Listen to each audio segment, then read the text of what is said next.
Hello,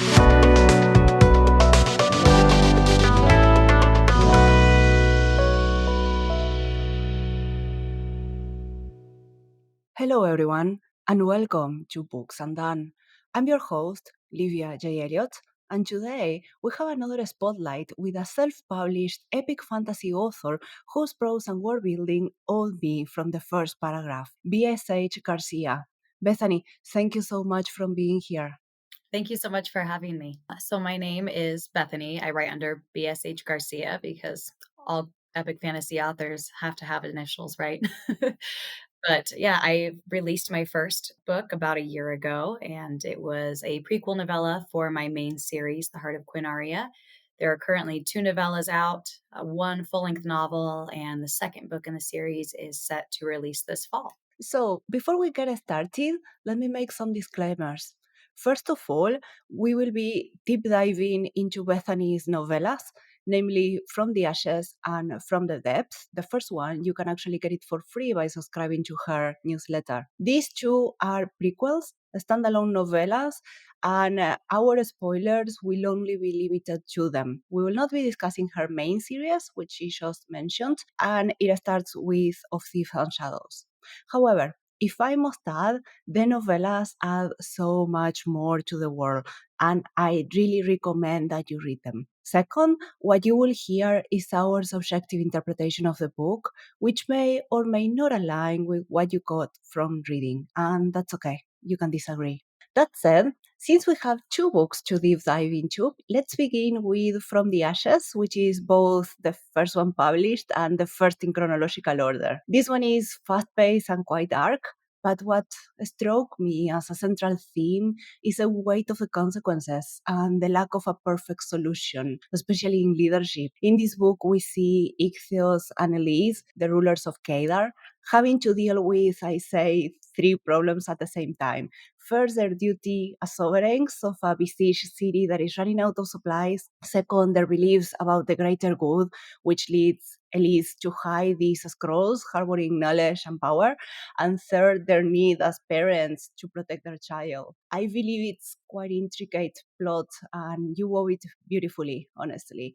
But would you like to share what inspired you to touch these themes? As far as the theme of people being put in difficult situations, I'd say that's kind of overarching of my series. I really like to explore the gray areas of life in so many ways, whether that's relationally or making individual life choices or choices that affect entire nations of people. So most of my stories in the series, they're going to kind of center on that because I think there is so much gray in our world. And I think a lot of people are so quick to jump to conclusions as far as making things black and white and having really strong opinions. And unless you're in somebody's shoes and seeing all of the things that are being thrown at them, it's hard to understand. So that was, I guess, first and foremost, what kind of embodied that theme for From the Ashes was I wanted to explore, especially people in a leadership position, having to deal with a decision that will impact not just their lives, but the lives of all of their people. I guess the more plot-based points in that sense. The scrolls are also something that kind of interconnect the series as a whole. And From the Ashes in my main book was a point in history that I touched on briefly, but I always knew I wanted to go back and flesh out that story because both Ichthyos and Elize impacted their world at the time, both the nation that they were leaving in and the one that Ichthyos eventually flees to. I wanted to kind of address to a couple dynamic where they were a team and in support of each other, but also having varying opinions about how to do things. Because I think it's probably a situation most people in a relationship or who have been in one can relate to of loving your partner, but not seeing things the same way and trying to find balance there. And then, especially when you throw a child in the middle, it opens up a whole other can of worms. So, a lot of that too is just coming from my place as a parent and trying to juggle my life and other people's lives and my children's lives and bearing that weight. I thought that actually was quite realistic, that sometimes they differ, but at the same time, they get angry at each other. It lasts a couple minutes and then they decide to talk it through. I thought it's a more realistic approach that also spoke to me, especially because in fantasy, it's either they don't have long standing partners or that's how the book ends and we never find out. And in here, it's not a romance at all. It's just a setting, the fact that they are married. And it's so important for the plot and how they make decisions as well. I definitely wanted to explore more non-conventional main characters with the novellas. I felt like I actually had more freedom to do so. People tend to have a lot of expectations with, certain books and genres, and I push those limits a lot in my main series too, but with the novellas, I'm like, I'm going to just write people that I don't feel like are seen as often in fantasy and circumstances like that. And you're absolutely right. So much of the time we have usually a young single character, and they're kind of going through coming of age stuff, or they're just like a rogue kind of gunslinger style free spirit character. So adding the weight of having a complex background and a complex relationship in my mind just really heightens all of the stakes because there's just so much more happening for those characters. That leads me to the next question, especially because, yeah, they are both married, but they are also in this position of leadership in the middle of a war. And that's quite complicated. Honestly, something that I found enthralling in your books is that you touch quite a bit of politics without going too heavy on it. It's also not ideological, it's based purely in your world. Something that struck me in From the Ashes in particular are your discussions on how society changes. And very early at the start, there is a quote from Ixios, and I have it noted here because I thought it was striking. He said that the palace was originally constructed as an institution for learning. It had since transformed into an exclusive gathering place for the nation's unelected public servants, and most recently become the future home of a self-proclaimed ruler. It's not only there in From the Ashes, which is the second novella that we pick up a few centuries after. One of the characters are continuously commenting on how the world has changed and how their own native society has been pushed away. And we see this rolling change between one society and the other, that sometimes they are at a breaking point. So I am somewhat of a history nerd. That was my dad's background that he got his degree in. And always been fascinated with just the evolutions of different peoples and societies. And it seems so often that the periods of peace are so short lived, and, it's hard to maintain any sort of utopia because so many people are so rarely satisfied with where something is. And I've definitely borrowed from all of my world building. I tried to draw from all over our real world because I feel like it's more accurate to pull from multiple peoples and periods of history. And I've always been fascinated, especially by like the really ancient world, and kind of how we almost reach like that pinnacle of enlightenment. You have all the Greek scholars and things, and then you slowly watch the rise of the Roman Empire, and you just how the world changes at that period. And so the time period for From the Depths is loosely modeled after that. Definitely has other world building influences, and it kind of parallels, at least in that particular, in the nation of Azar that From the Ashes takes place in, is just this cycle of they were kind of the first civilization to evolve, and they had worked to reach a very enlightened period, and greedy people got greedy and wanted to start laying down laws about what was okay and who could have access to what. And so that building in particular in Kadar does have, all that history of this was supposed to be for everyone and a place of learning, and it slowly got more exclusive until it finally just became a palace for a ruler. Also, what I found very interesting in your setting is that the effect that has on people. You have books that, yeah, they are set up from the perspective of somebody with leadership in a leadership position, but you also have covered a lot of points of view from the people beneath. They are generally not mentioned on fantasy, or you have somebody who climbs the ladder, but it's not somebody who remains in that position. In the next novella, in From the Depths, we see quite clearly the effects that had.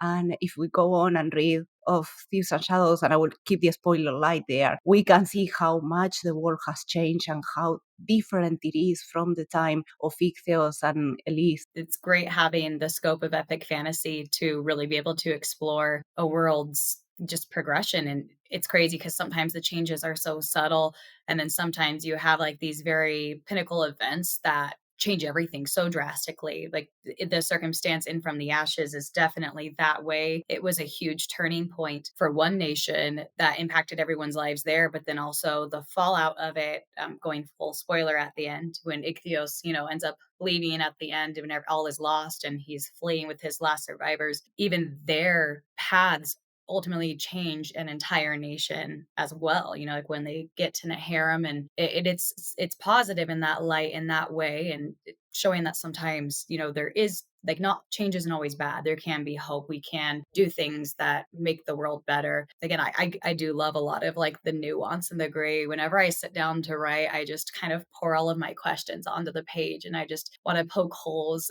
in everything. I was I was actually raised in kind of a fairly religious background, and I took a lot away from it, but there were also a lot of things that were closed to me, which just gave me a very inquiring mind as I grew, and kind of has given me a unique lens to look at the world. I want to follow up on something that you said because when I read your books, I always got this feeling that the world was lived in, that it was real, that it was plausible. And I think it's because, as you said, how you handle the nuance. Sometimes on the details, sometimes on how the people react to a change, and that makes it feel lived in. And the scope of it as well, it feels huge. And through the books, we can actually see that the scope of a war is indeed epic. I went to town on world building.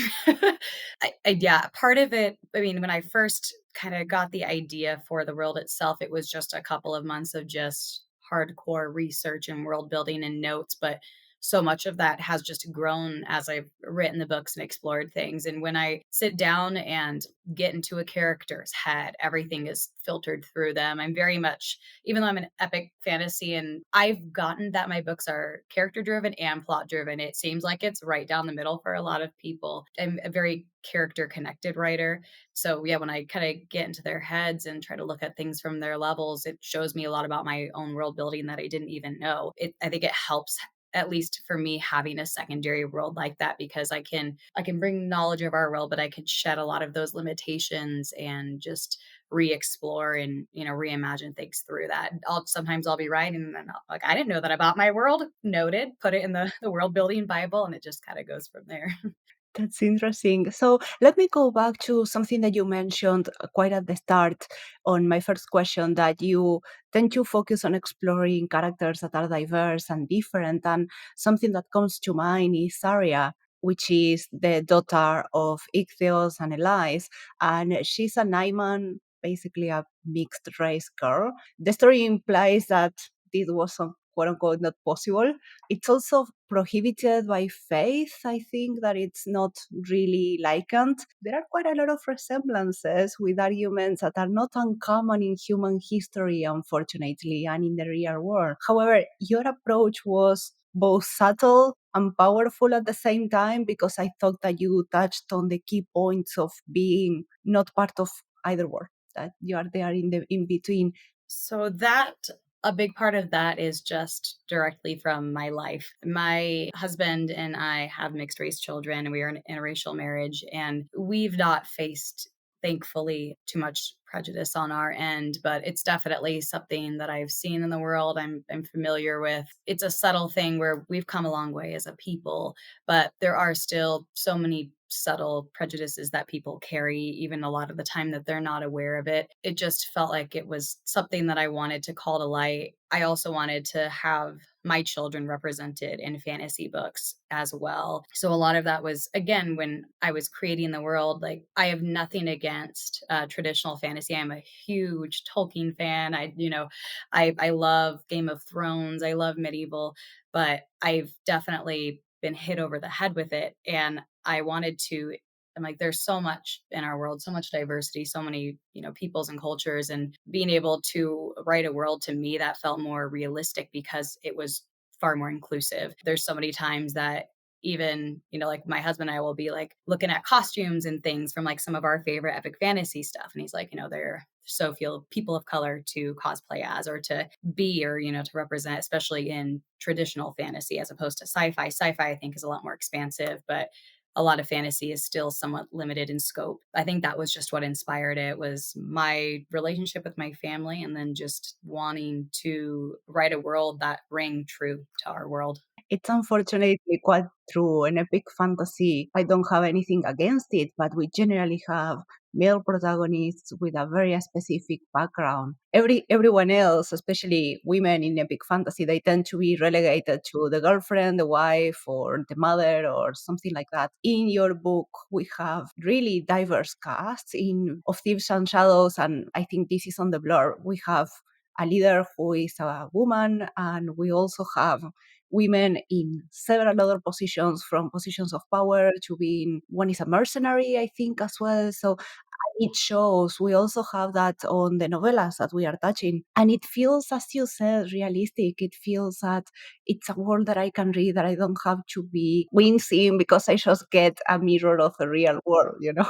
Exactly. I think there's a very it's a subtlety I really struggle with. I'm in a reading group or something and people are like, it's just not realistic for a woman to be in that, or it doesn't reflect the time period, and you need to be true to history. And I think there's a way to have authenticity without repeating dangerous patterns that we've repeated over and over again. And so I've strived to find that sweet spot of having a world that feels authentic and somewhat echoing ours, but also not having every single issue that ours has had. And I think giving or having all of my world is very big, and I have a lot of peoples and backgrounds, and actually having multiple nations and cultures and things has allowed me to retain some of, for example, Azar, not so much in from the ashes, although it's starting to get to that point. And then definitely later on is a lot more sexist, a lot more racist. But then you have, the nation of Naharim, which is very much that's not a problem there. And I like also showing these cultures against each other, that like just because this one has always done it this way, this one never has. And again, it just reflects so much of our real world and our real history, because you look at maybe some of the European culture background maybe had a little stronger root in the sexism or whatever else, whether that was religious based or whatever. A lot of more indigenous peoples across the world have had a lot more equality always and forever. And so I've just, again, from all of my nerdy history research and just taking tastes of our world and mixing it with my own perspectives. And At the end of the day, I think that is what it makes it feel realistic, that we have the diversity of cultures and that not every culture is a clone of the same root, basically, which tends to happen quite a lot.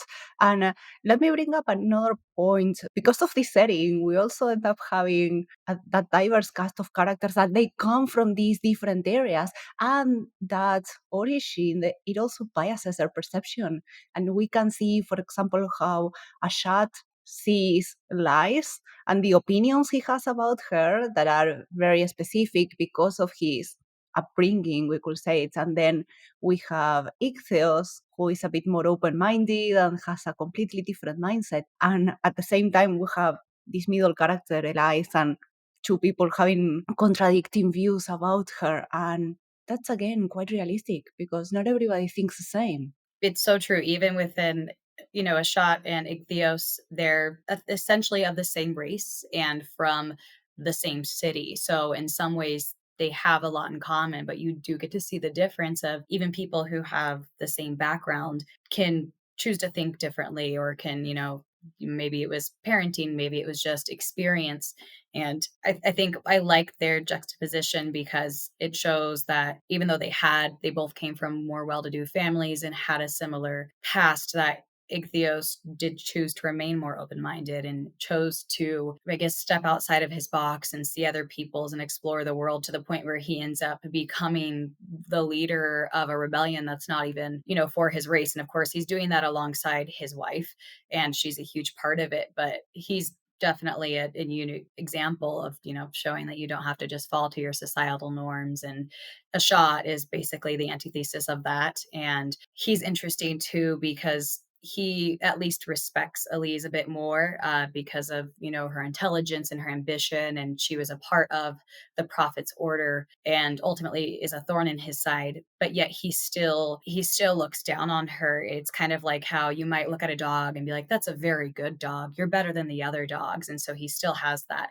racism and that sexism toward her and for her, but yet he looks a bit higher about her, you know, like you're good for what you are. And that was an important theme to explore too, is kind of like making pets of, or setting aside a certain type of person we normally don't associate with, and then in that way we're almost dehumanizing them even more. He treats her in a very dismissive way, but yeah, you are good for what you are, like there. And even when he speaks, we feel this, that he doesn't believe that they are at the same level, even when she has shown that she has every bit of a skill and even more than him. Since we are talking about Elize, I really liked her as a character because I wouldn't dare saying that she's a strong female character because that term is quite a bit used in a negative way, or two box characters that end up being cardboard. But she has power to the side because she has this leadership position, and she makes some very drastic choices, trying to hide the scrolls and then trying to defend her child. But at the same time, she's vulnerable and she's flawed. You know, she has fears, and even if it is a very short novella, we still get a lot from her. We see her doubts, how much she loves her husband, but at the same time, how she disagrees with him. We see quite a lot of her perspective, and that makes her quite a rounded character. So, first of all, I'm amazed with what you managed with her because I thought it was one of the best well-rounded characters that I have read in a novella in quite a lot of time, but at the same time, it felt close to home. So first of all, it makes me so happy to hear all of that. You have no idea. Elise was a character that just, I knew I had to have Ichthyos in the story because of historical reasons. And I always knew that I kind of got a vision for who she was before she fully came into being. And my female characters, especially, I try to take extra care because, like you said, there's just this very negative connotation about the strong female character, or, you know, as some people refer to it, the guy with boobs, you know, or whatever else. And it's just, it's so hard because on one hand, I'm fully in support of the sword swinging woman who can do everything and doesn't need anyone. And there's a place for that character, just like there is for male characters that are written like that. There is this, it seems like a lot of female characters fall into the camp of being, they're so strong that they're Mary Sue's, or they're a completely unrelated side character. Like you said, they're just somebody's wife or daughter or mother, love interest. And I wanted to, or I do with my writing, this probably won't change regardless of anything I write, is trying to write women who are strong in their own ways, but are flawed, just exploring what strength actually is. Because I think the world has a very masculine leaning concept of strength. And so, again, that ties back to the strong female characters. She has to be physically strong or emotionally hard. And there's so much more, or so many other ways that strength can actually manifest in a person, you know, of any gender. It's just not everyone, but the world in general has kind of a closed lens of strength. So, coming back to Elise, I really wanted to showcase just how strong and powerful she was, despite not having crazy magic, not having insane strength, just that true inner strength. I think what makes somebody or any character strong is having something that they are passionate about and how much they fight for it, yet while remaining true to themselves and others. And maybe that's kind of what radiates through her. It also radiates through the other characters, I will say, because at the same time, the father is not the distant guy who wants nothing to do with fatherhood. On the contrary, he's very kind to his daughter. He also tries to protect her, to play with her. You know, it's a more healthy relationship that sometimes, again, it's not often shown in epic fantasy when we generally either don't have parents or they are completely detached from the child. What I really liked from this setting, which you also follow up with other characters, not only with Ichthyos, but his second in command as well, and is that men can feel. That's another thing I'm very glad to hear. I have to credit a lot of that to my own father. He is very influential in just a lot of my reading background to begin with. He's been a big reader, got me into reading, has been a writer as well. And so a lot of like, I guess if you see any like positive father relationships in my series, it probably is somewhat inspired by my own father, because he's never been so insecure in his like manhood that he's needed to have a front or be a certain way. He's always just been so approachable and loving and very much like that. And then that's also how my own husband is with our kids. And again, just trying to, I think it's so healthy to normalize a wide variety of backgrounds, especially when we're so used to seeing the same things in and out. So that's something that I'm glad does come through and stand out, because it's definitely something I strive to bring to my rating, is just nuanced relationships and just different backgrounds and things that we don't see a whole lot. We can see sometimes the opposite with Ashat. He's not very in touch with his feelings. He's a general nice, but also I wouldn't call him a more stereotyped or traditional male character in particular, but his way of seeing the world and seeing his role in it are very different from Ichthyos. And again, that brings that diversity of thoughts that you have in your characters and how they view the world. I think you need to have even the viewpoints you don't like in your story, and you can definitely do it in a light to show that, you as the author don't agree with that. But it's important to have these varying backgrounds and thoughts, because sometimes it even strengthens the outlooks of the other characters, the ones that the people might connect more with. But also by delving into characters with different or quote unquote bad beliefs, you can better understand their actions, which gives the other characters an opportunity to potentially fix the issue, right? Because if you're not even exploring where somebody else is coming from, it's going to be hard to actually address the issue spawning from that. Not that there's a lot of saving to be done with a shot. He's pretty in his ways, but Yeah, that's true. And since we are talking about him, he has this racial Nerian superiority, right? And I think it's part of the longer lifespan that they have. He has these common ideas of one race being more beautiful than the other, and we have a whole scene with his lover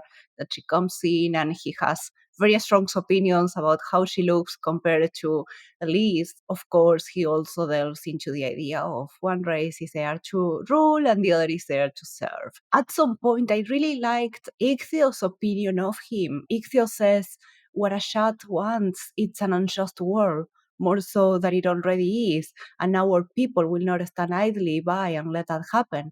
We are the true Nicerians, the true followers of Chaitik, and which again, it speaks a lot of that clash of cultures that they are having, and how even if they come from the same city, they have completely different ways of seeing the world. Especially because at the end of the day, Ichthyos led his people to fight Ashat, and he's now besieging the city. in my series anyway, it's an issue in that nation.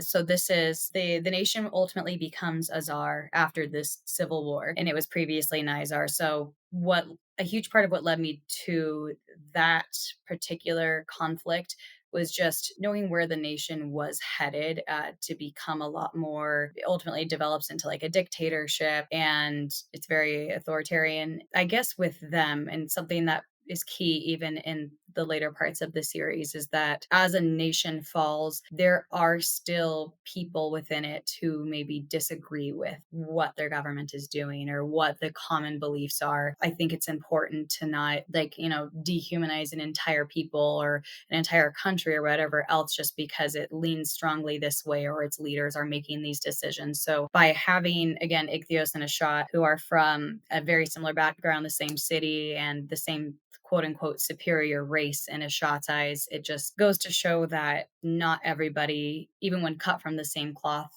necessarily agrees or acts the same way. And I think with the Nerians, what's interesting about them, they're essentially my take on elves. So yes, they have a longer lifespan than humans. Overall, they're known at least for being smarter, being healthier, everything, to having better builds, height, skin, whatever it is. And in some ways, it's almost kind of sci-fi like that, right? Where they're the race that, like, the ideal race that's evolved beyond, and the humans are just kind of the rabble. And so, especially especially having the longer lifespan. They really see it as it's so clear in Ashat's eyes that we are so superior in every way. Why is this even a thing? I think we don't have as drastic comparisons in our world, but there's still a lot of that ideology of like some people really get in their heads and think they're so superior to other people or even to other animals. And so that was just, I think that's a recurring theme in my series too. You see that come into play just a lot throughout the world is there's just a lot of these subtle politics that are driving all of these bigger actions, even underlying the magic.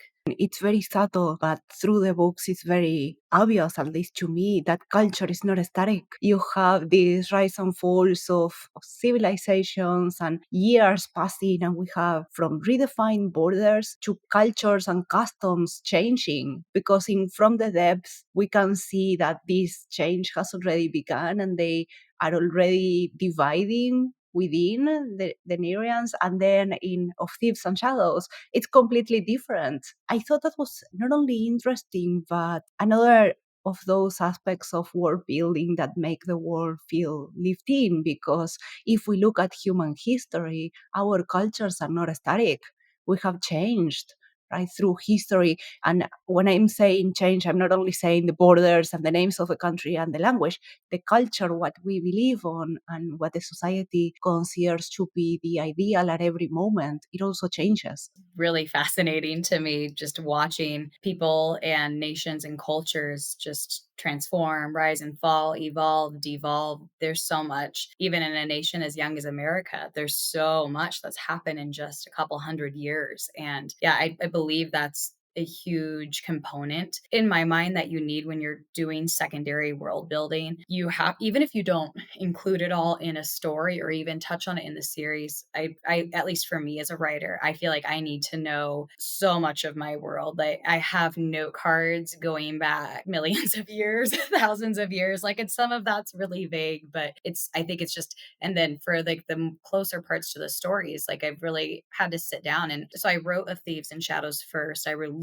From the Ashes just a month before, and I wrote that after. So I had a lot of the world building ironed out from writing the first book, but a lot of the world building for From the Ashes, the stage was set in Of Thieves and Shadows, and the events, take place a few thousand years prior to the first book in the series. So it was really important to know the world's history and then to look at it realistically through our own history and, what's happening to these nations, how are things changing? Because like you said, it's absolutely not realistic for a nation to stay static. It's almost like increasingly rare that there aren't like these big upheavals and changes. And especially when you throw something as intense as war into the mix, it really, really changes every single nation that's impacted by that. And I think if you just kind of put everything back to square one, it doesn't ring true. It doesn't only impact a single nation, it impacts the geopolitics, which you touch a bit more on Of Thieves and Shadows, especially because we are following a character in a leadership position. It changes the dynamic between the nations and from that the world as well. So something that I want to go a bit more in depth in a particular spoilery point of From the Ashes, which is another theme that I think we have discussed, and that is Ashad's desire for power and the length he's willing to go for that power. In this case, we have, as a small recap, we have Elize, and she hides these scrolls around the world, and Ashad sees B.S.H in the city because he wants the scrolls and the power they can give him. And that brings us back to the discussion of what we are capable of doing. They settle on trading wood as a relief for the besieged city and, in theory, Elize's cooperation. But soon after, they are all betrayed and massacred, and Elize dies.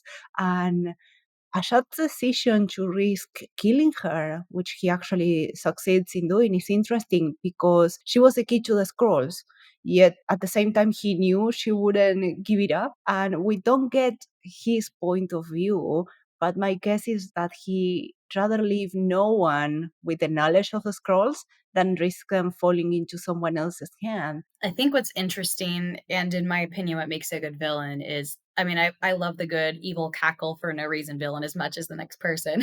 But I think, at least for me as a writer, I want my villains to have authentic things driving them. And, or at least, because the people who do the worst things imaginable, somewhere in their mind, they think it's right. They think it's just. They think it makes sense, even if it's really selfish, they're the motive. So for a shot, he's gotten to the point where in his mind, there's nothing to be reached with democracy, and that he's very much of the belief that you can't trust anyone. You definitely can't trust the common people. And, power so great needs to be held by the limited and worthy few, which I think is where a lot of our monarchies came from, is just this idea that you can't trust in some people, a certain character from of Thieves and Shadows, even some people really do think that, like, it's just too risky to let a wide number of people be a part of something, or they're worried that they're gonna mess it up, and so that's mostly where he's coming from. Is there's definitely a greed there, there's a superiority, but ultimately there's this, like, in his mind, he deserves it, and his people deserve it, and he is the worthiest, and he knows her very well. I'll actually touch more on these characters in some prologues and epilogue flashbacks later in the series, so I promise they are coming back. But we'll learn even more of the events proceeding from the ashes. But essentially, he knows Elise fairly well. He know they were a part of this same order, and there was actually almost a coup within their order of the prophets. And so he has a special bone to pick with her, but he does know her very well. He knows that she, as she mentions even to Ichthios earlier in the story, that I'm still going to do what I need to do for the greater good of the world, even above you. I have to do what needs to be done. Like, to her, protecting that power, that knowledge is even more important than her own romantic partner. And so Ashad is aware of that, and at this point would rather just take his chances with trying to find things through his own means by gaining all of his power and then reaching outward. And again, he's just very selfish and impatient and doesn't want to work with people at the end of the day. So he'll cut his losses and move on. He also doesn't seem to be a person who will easily change his mind, even if the reason is in front of his eyes. Because of that, I think all of what we see from him in this novella, even if he's not a POV, is that he's just so set on the idea of racial superiority that he's not going to change, even when Elise has done everything to show him that's not the case. Exactly. And unfortunately, we've seen that in our own history many times. Unfortunately. So, in that note, do you want to move to discussing from the depth? In here, we follow two siblings, Connor and Carlia, and I understand it happens a few centuries after From the Ashes, right? Yes, I try to keep my timelines a little, like, loose. I try not to bash my readers over the head with this is this specific year. So it's roughly 1,000 years after From the Ashes and 1,000 years before of Thieves and Shadows. So kind of right in the middle there.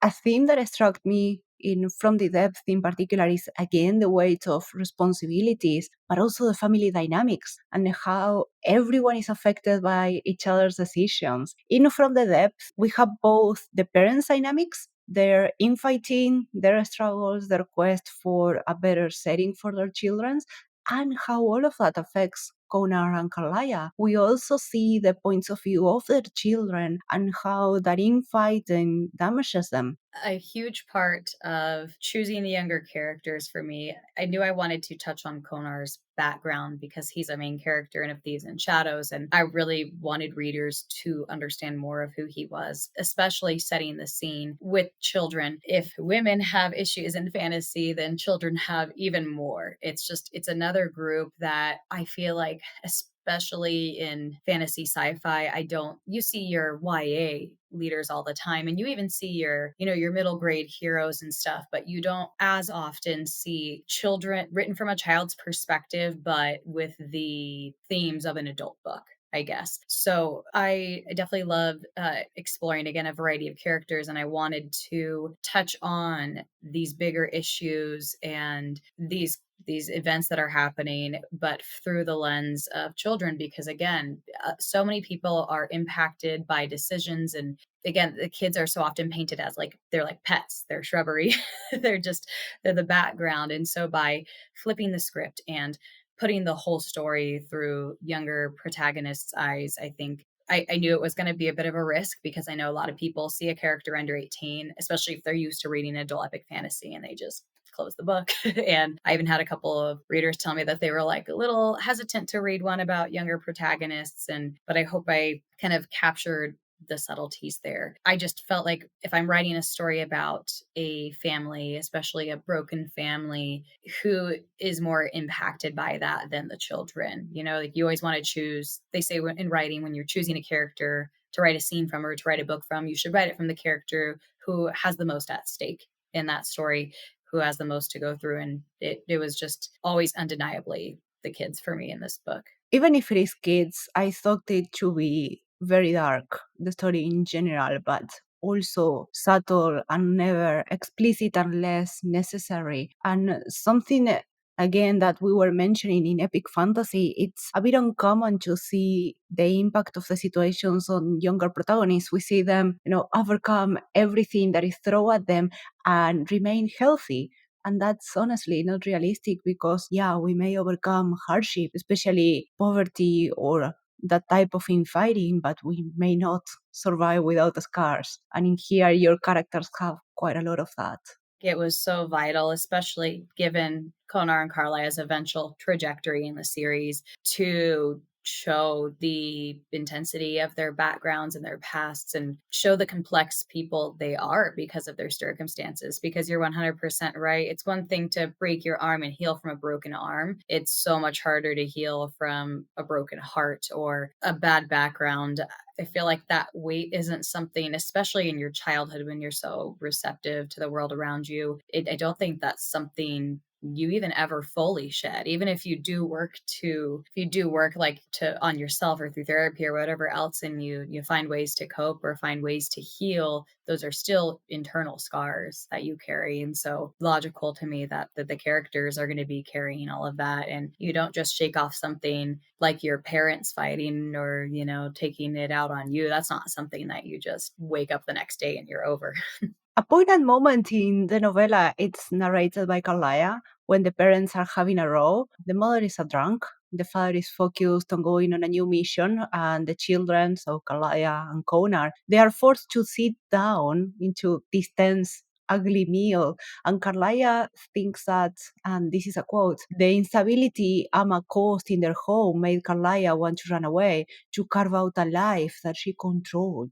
A few sentences after, she explained that she couldn't upset Appa, couldn't give Amma even more cause to scold her and treat her like an overgrown babe. And it's an ugly and terrifying moment, but it also speaks volumes of how the parents' emotional immaturity can traumatize their children. If I've learned anything since becoming a parent, it's just how much the mood that you're presenting in the home, or how you're even carrying things that you wouldn't even think would impact them, does. And that scene in particular that you were mentioning was it was a tough one to write. A lot of this book took a lot out of me just because there were some really really heavy family dynamics issues that they're working through. And something interesting too, I think, with Konar and Carlia is how they're presented with parents who are at odds. And I think when most children have parents who are at odds, they feel a need to side with one. It's hard for them to continue to like support both, and they in the process end up vilifying another parent. And so it's kind of, Konar leans a bit more towards his mother. He feels safer with her. They're a bit more alike, where Carlia knows deep down that her father's not doing the best, but again, her mother's a bit harder on her, and she really can't stand that her mother's an alcoholic. And so it's just, it's kind of interesting because that also impacts their sibling dynamic, even though they're very close and they're each other's, lifeboats. Like they're helping each other get through this when their parents are more volatile, but then they both feel a bit safer with a different parent, which causes even some strain between them. Yeah, and we also have this feeling of those chapters in which they are enduring their parents. It's like walking on eggshells. At least that's how it reads, that they are both Konar and Kalaya doing things very carefully, not to upset one or the other because they don't want anything else. It's very realistic, I thought, and as I said, sad, because especially with childhood trauma, meals can be a problem for children in those environments. And then again, it's something that is not often touched. It can completely change a person's relationship with food, in the future, and with partnerships or couples in particular, because of those relationships that they had. And we can kind of see that in the future with Konar. Yes. Yeah, they definitely are both try to do as little as they can to trigger it. So they are absolutely walking on eggshells in their own home. When they're coming in, they can even kind of tell when a night's going to kick off a certain way, and then they're doing everything in their power to just not let it escalate further. They're trying to just pass the meals around, and then, it gets to the point where the parents, their fighting's getting so bad that they're even dragging their children into it, even though they don't want to be a part of it. I wanted to paint all of those circumstances for what they are. I definitely don't like to glorify any type of cruelty or violence or abuse in any way. And I think when it's shown, it needs to be shown in a way where you can connect with the characters and just step into the world that they're living in. So I definitely didn't want to glorify it, but I did want to make readers really uncomfortable. I wanted them to feel what the children are feeling in the home and how it impacts so much of their decisions and how they operate for the rest of the story and then beyond that. We also have some points of view from Kalaya, that she's hyper aware of what the parents want from her. Like the father is talking to her and she's like trying to guess what he wants, just to give the correct answer, not to trigger something else. It was a bit, at least for me, it was difficult to read because she honestly felt tense and scared about her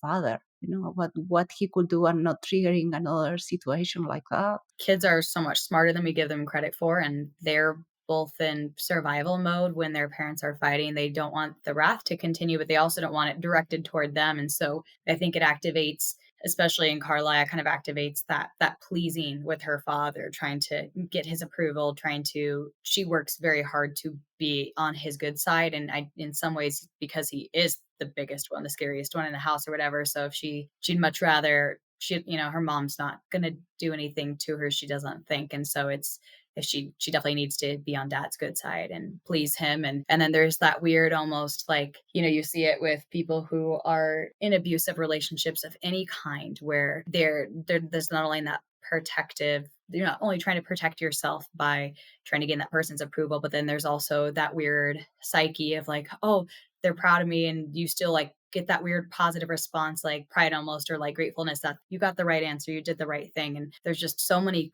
complex emotions, especially in a family unit or in somebody you've lived with or loved. And that was key plot, like for outside of like the exterior plot. I'd say that the plot B for this book was just this family and how they do deep down love each other, but they're just not doing a great job of it, and they're not showing it the best way, and all of their scars are coming out and creating new scars on their children. And it's tragic. It's also unstable, I will say, because they go from moments of having these huge tensions between them to moments in which it thinks, quote unquote, everything is fine, and in reality it isn't. And I have another quote that actually really struck me, and it's Carlaya who says she had a queasy feeling that they were one wrong action or word away from losing their control diviners. It's that instability that can actually cause more damage. We tend to think that sometimes, oh, that's fine because now it's peaceful again, quote unquote. But as we said, it's like walking on eggshells. They never know. And that actually impacts them, impacts Konar and Kalaya.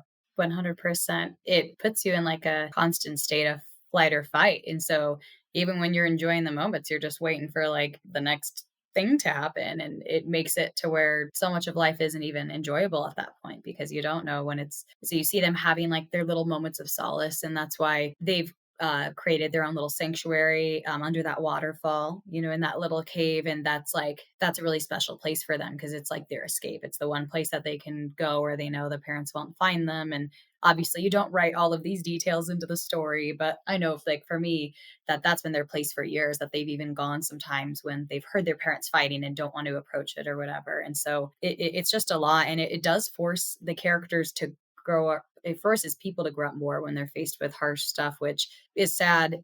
And it also makes them, I think, read a bit more above their age just because they've had to deal with so much more. They've been forced to grow up faster because of the instability in the home. We also see the impact in their characters and in their personalities because Connor ends up growing up so fast.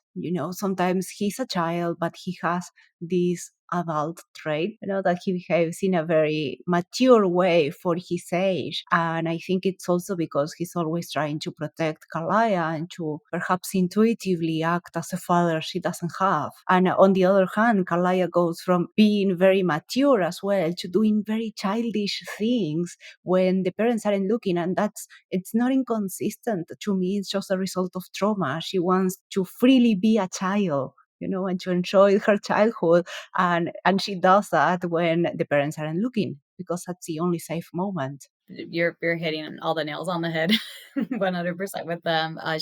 There is that when you see kids that are forced to grow up, they still want to be kids. And if they're not allowed to, they're just going to bottle that up and then let it out. And so Konar is a bit better at holding it together. He's a little bit older, and he's also got that oldest child syndrome where he feels like the second parent, especially in this scenario. And she does her best to live up to her parents' standards as well, but she's always been a bit more of a wild card of a person anyway. And I think even at this young age, she's already kind of wanting to rebel against how things are happening. She's feeling so controlled and trapped at this point in her life.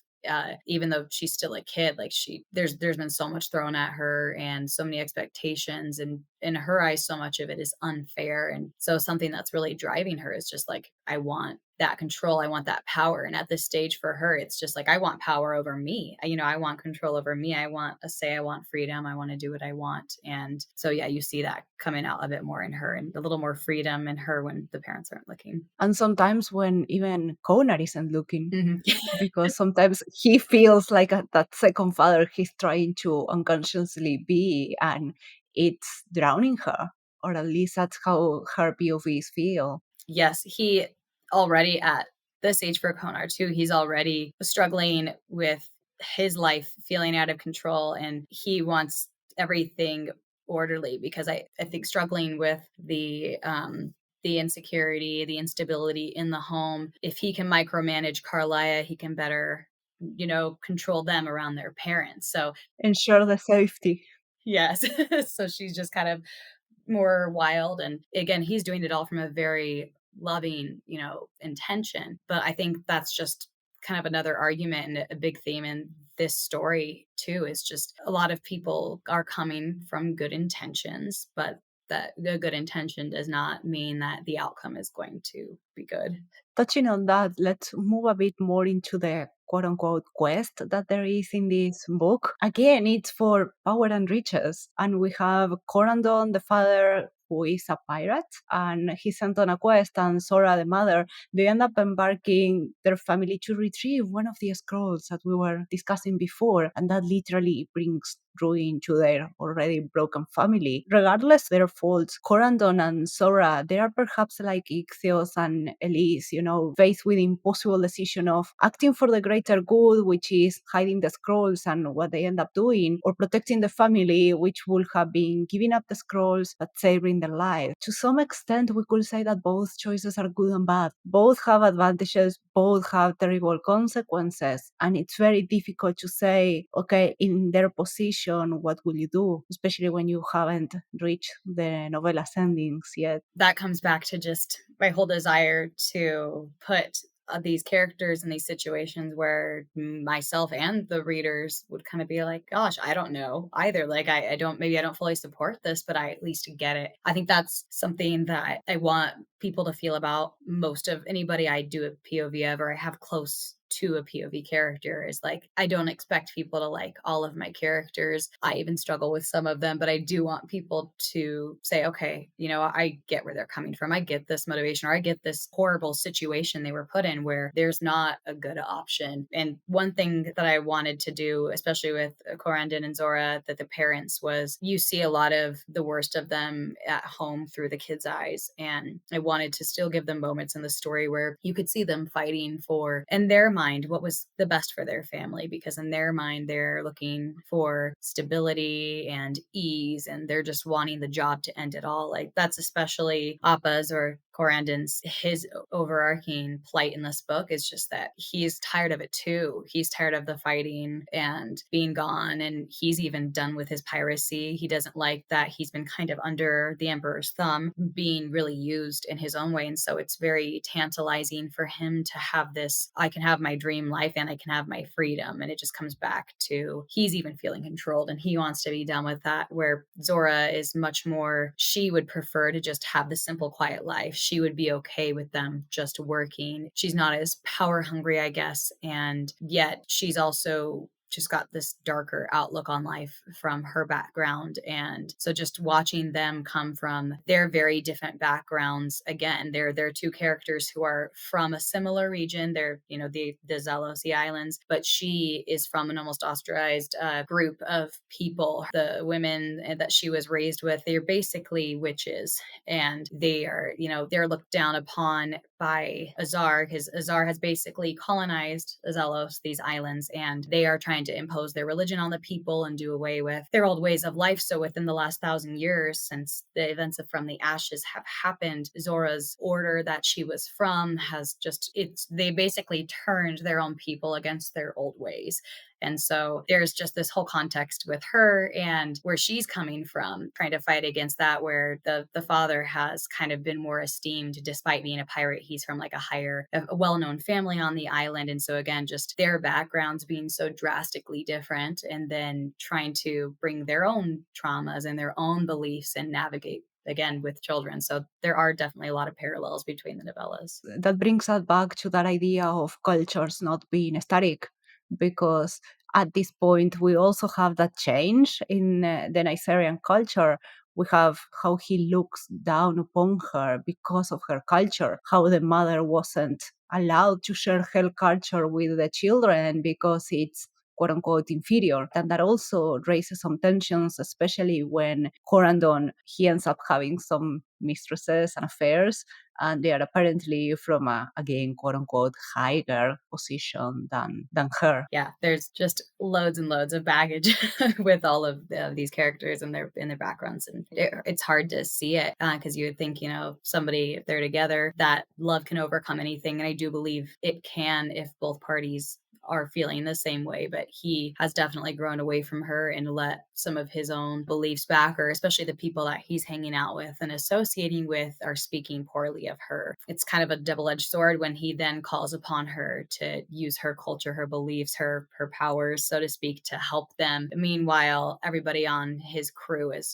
talking crap behind her back and is upset that she's led them there. And so many layers behind their relationship that the kids are also dealing with. And I think even if a child doesn't understand the intricacies of everything that's happening, they can still like sense the underlying feeling that dad thinks less of mom, or, he's with other women, or she's drinking a lot, but why? And so just a lot to explore there. Definitely. And as you said, it's not that children don't understand, those things will end up marking them. And we can see some of the side effects, again, without touching too many spoilers, on Of Thieves and Shadows when we meet Konar again. After I read Of Thieves and Shadows first, and then when I read From the Depths, I was like, everything comes from here. It ties up to everything that happened in childhood and how he's reacting in the future, because he may not be aware of the connection, but the connection is real.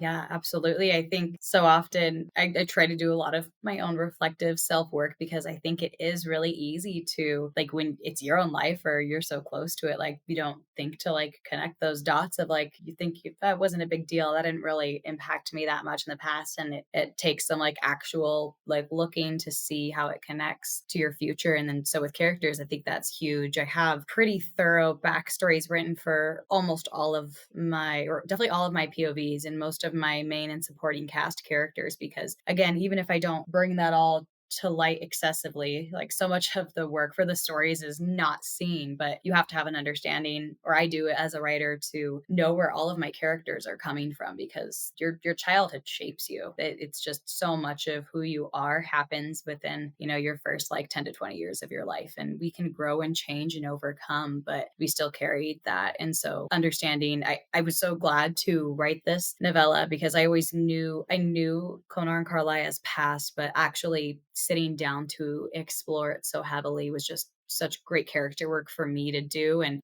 it's probably the most character driven thing that I've written. And I really enjoyed it. And it actually helped me a lot with book two, which is coming up, because there's some more past that I'll be touching on. And so now that I was able to flesh out so much more of them, it helps me understand my characters going forward. You know, I can even, it's like I sat down for them with coffee and they told me their very dark pasts. And it was, it's a lot, but it's good to know them. You know, I definitely like view my characters as real people.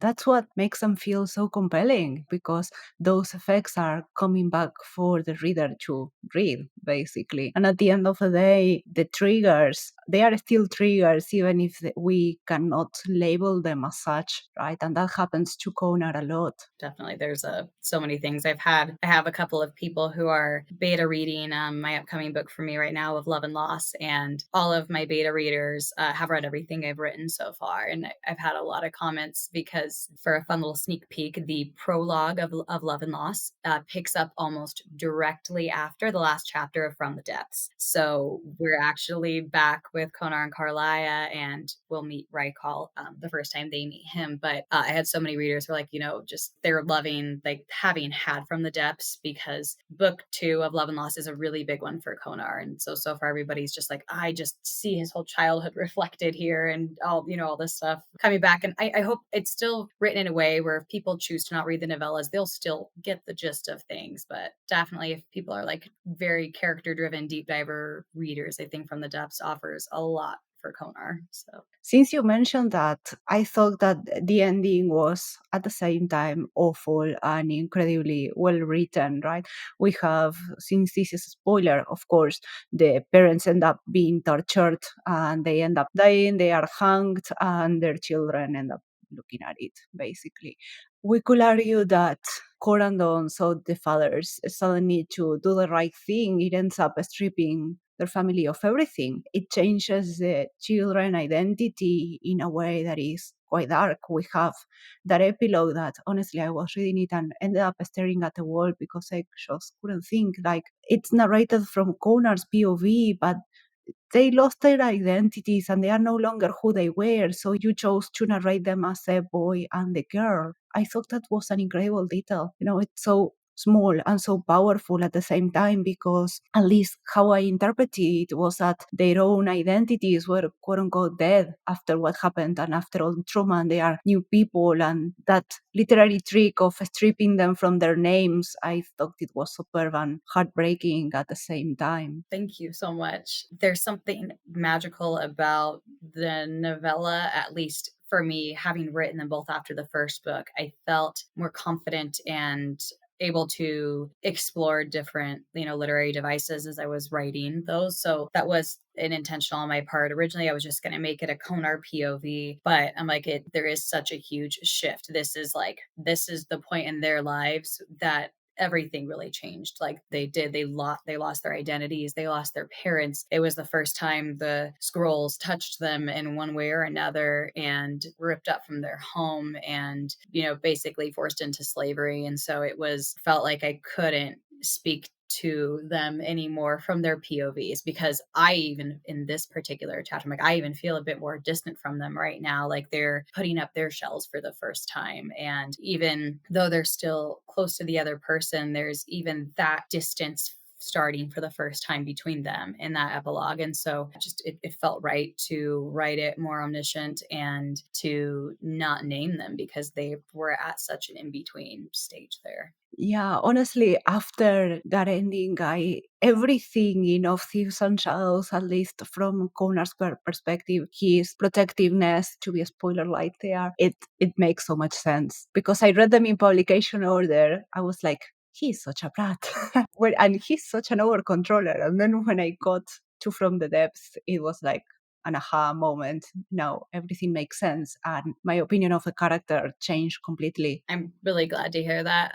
I knew a lot of people were going to have trouble with Konar because of Thieves and Shadows, and no spoilers, but I definitely he'd say he's the character that a lot of people will talk to me about. Like I'd get like messages and like I'm so angry at him, and like when things are happening, like I like everybody but him, and I always knew he was gonna have a harder time. Like at least with the first book, I knew people were gonna definitely be resistant to him. So From the Depths really provided a great opportunity to hyper focus on him, even though he'll have very special arc in the upcoming book. It knew that if any character from the series had a prequel story, it needed to be him because he has really the most history from all the characters. And I'd say he honestly, out of all of our POV characters too, he's had the hardest go at life by far. And so not justifying decisions that he made or saying that I agree with what he did, but I'm hoping that at the very least, yeah, people can understand him a bit better and